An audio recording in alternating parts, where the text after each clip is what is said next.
Di video kali ini kami akan menyampaikan tentang pembelajaran secara digital.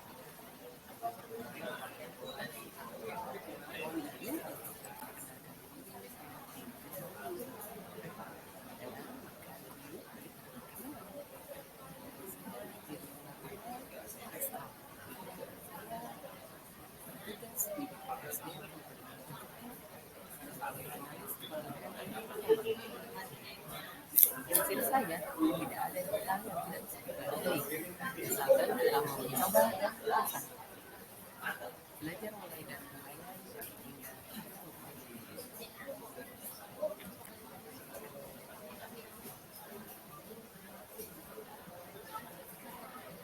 di pelatihan GPA kali ini saya mengambil tema fasilitator pembelajaran digital. Di sini kami diajari bagaimana menggunakan aplikasi dalam pengembangan kelas secara online, aplikasi pembelajaran membuat sesi online dalam proses pembelajaran.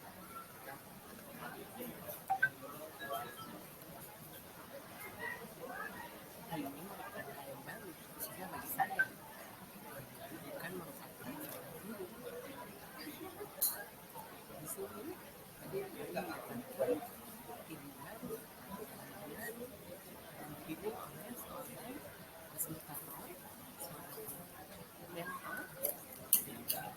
handai, format. Kami belajar bagaimana membuat pembelajaran ini, bagaimana mengintegrasi dari PowerPoint, Canva, kemudian bagaimana membuat video call, bagaimana aplikasi digital, bagaimana membuat aplikasi dan membuat aplikasi sesuai dengan waktu sehingga menjadi lebih menarik. Baik, kami akan menyampaikan video tentang pembelajaran secara digital. Selamat menyimak. Learning. Apa saja karakteristiknya? Di antaranya yaitu yang pertama, memanfaatkan jasa teknologi elektronik. Pada saat ini, berbagai informasi di seluruh dunia dapat diakses dengan mudah dan cepat melalui kemajuan teknologi.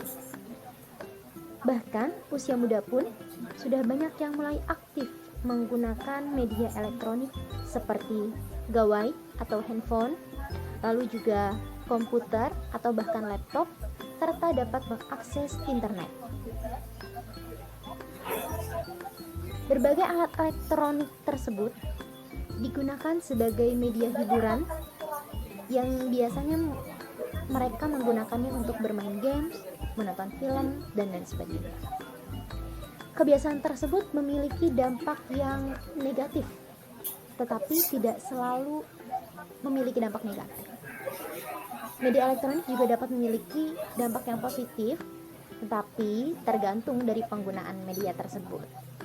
Jika kita bijak dalam menggunakannya, kita akan mendapatkan manfaat dari media elektronik tersebut. Yang selanjutnya yaitu memanfaatkan keunggulan komputer, digital media, dan computer networks-nya. Oke, di sini saya akan menjelaskan mengenai beberapa keunggulan dari komputer. Di antaranya yaitu yang pertama, sebagai sarana komunikasi. Sebagai sarana komunikasi ini dengan menggunakan komputer networks-nya. Yang selanjutnya yaitu memudahkan pekerjaan. Saat ini sudah banyak pekerjaan yang bergantung pada penggunaan komputer. Yang selanjutnya yaitu penunjang pendidikan. Nah, seperti yang sekarang dilakukan ini merupakan salah satu contoh atau bentuk nyata dari pemanfaatan keunggulan komputer. Oke, selanjutnya itu berbisnis, dan media hiburan. Sudah banyak komputer digunakan sebagai media untuk berbisnis dan juga yang tadi sudah dijelaskan sebagai media hiburan yang dapat digunakan. Begitu. Baik, karakteristik yang selanjutnya yaitu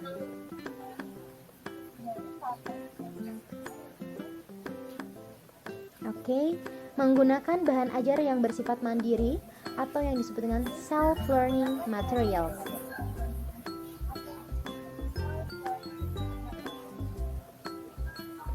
Nah, dapat diartikan bahwa pendidik tidak lagi menjadi sumber utama nih dalam belajar, tetapi peserta didiklah yang menggunakan serta memanfaatkan sumber belajar itu untuk mengembangkan serta menunjang pembelajaran.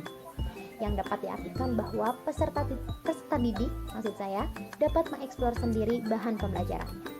Yang selanjutnya atau yang terakhir yaitu memanfaatkan jadwal pembelajaran, kurikulum, hasil kemajuan belajar, dan hal-hal yang berkaitan dengan administratif. Nah, sudah jelas ya tadi dikatakan bahwa komputer dapat memudahkan pekerjaan, salah satunya pada bidang pendidikan, khususnya untuk menunjang kegiatan administratif.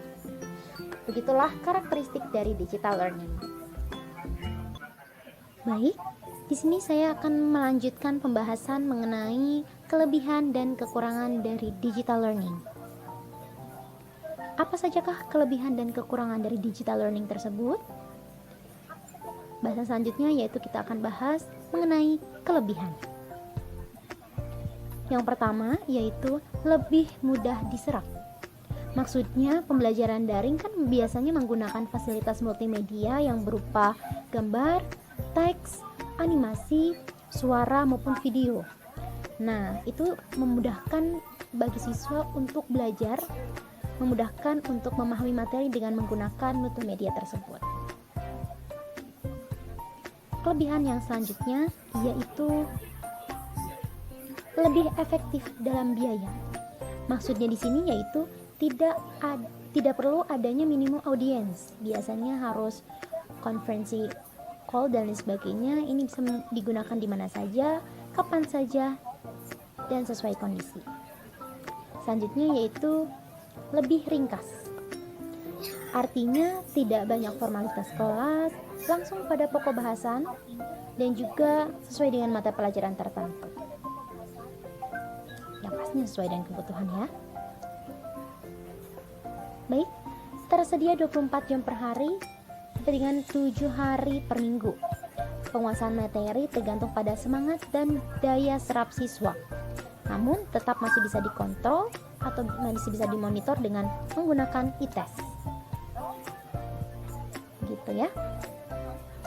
Baik, setelah kita membahas mengenai kelebihan, kita akan membahas mengenai kekurangan. Kekurangan dari digital learning ini yang pertama yaitu kurangnya interaksi antara pengajar dan pelajar.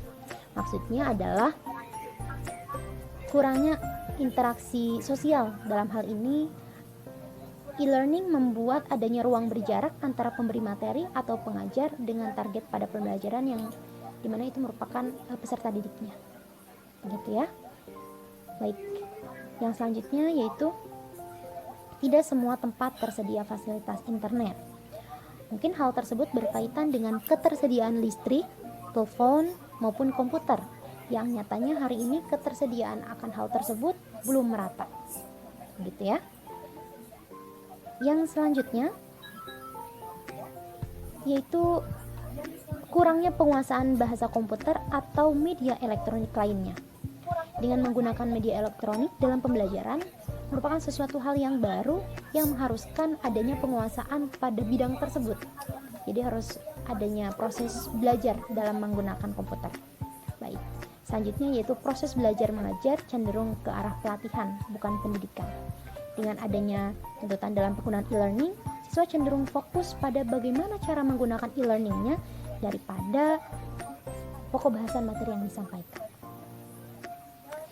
Oke, yang selanjutnya juga adanya peserta didik dapat merasa frustasi jika peralatannya tidak memadai. Maksudnya di sini mereka tidak bisa mengakses grafik, gambar, dan video. Itu membuat mereka merasa merasa tidak bisa saja melakukan pembelajaran daring tersebut. Begitu. Lalu selanjutnya peserta didik dapat merasa terisolasi.